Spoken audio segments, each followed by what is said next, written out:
ഞാനിവിടെ പറയാൻ പോകുന്ന കഥയുടെ പേരാണ് എല്ലാം നല്ലതു തന്നെ.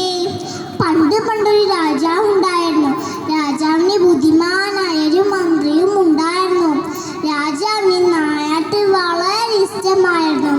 അങ്ങനെ ഒരു ദിവസം രാജാവും മന്ത്രിയും ഭടന്മാരും നായാട്ടിന് പോയി.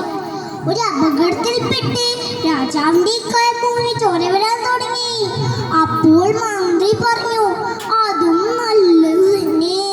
ഇത് കേട്ട രാജാവിന് ദേഷ്യം വന്നു. രാജാവ് മന്ത്രിയോട് പറഞ്ഞു, എന്റെ കൈമുറിഞ്ഞ് ചോര വരാൻ തുടങ്ങുമ്പോഴാണ് അത് നല്ലതെന്ന് പറയുന്ന ഈ മന്ത്രിയെ ജയിലടക്കൂ. രാജാവ് ഭടന്മാരോട് പറഞ്ഞു. അപ്പോൾ മന്ത്രി പറഞ്ഞു, അതും നല്ലത് തന്നെ. അങ്ങനെ രാജാവിന്റെ ഭടന്മാർ മന്ത്രിയെ ജയിലിലടച്ചു. രാജാവ് വീണ്ടും നായാട്ട് തുടങ്ങി. അപ്പോഴാണ് അതാ വരുന്ന സിംഹം.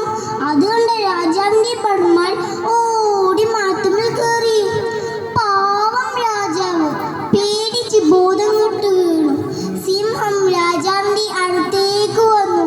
എന്നിട്ട് രാജാവിനെ മണത്തു നോക്കി.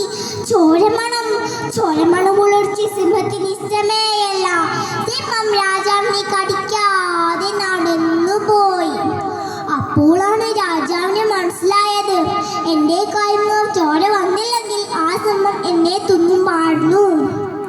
രാജാവ് ഭടന്മാരോട് പറഞ്ഞു മന്ത്രിയെ മോചിപ്പിക്കാൻ. മന്ത്രിയെ കണ്ടപ്പോൾ രാജാവ് പറഞ്ഞു, അല്ലയോ മന്ത്രി, എനിക്ക് തെറ്റിപ്പറ്റിപ്പോയി. എന്റെ കാൽമോനിക്ക് ചോര വന്നില്ലെങ്കിൽ ആ സിംഹം എന്നെ തിന്നുമായിരുന്നു. അപ്പോൾ മന്ത്രി പറഞ്ഞു, അങ്ങ് എന്നെ ജയിലടച്ച് നന്നായി, അല്ലെങ്കിൽ ആ സിംഹം എന്നെയും തിന്നുമായിരുന്നു. കാരണം എനിക്ക് മരത്തിൽ പോലും കയറാൻ അറിയില്ല. ഇത് കേട്ട് എല്ലാവരും കൂട്ടത്തോട് ചിരിച്ചു. നമ്മുടെ രാജാവ് മന്ത്രിക്ക് കുറേ സമ്മാനം നൽകി. കൂട്ടുകാരി, ഈ കഥക്കൊരു ഗുണപാഠമുണ്ട്. അതെല്ലാം നിങ്ങൾ മനസ്സിലാക്കിക്കോളൂ. നമ്മുടെ ജീവിതത്തിൽ എന്ത് സംഭവിച്ചാലും അത് നല്ലതിനു വേണ്ടിയാണ്.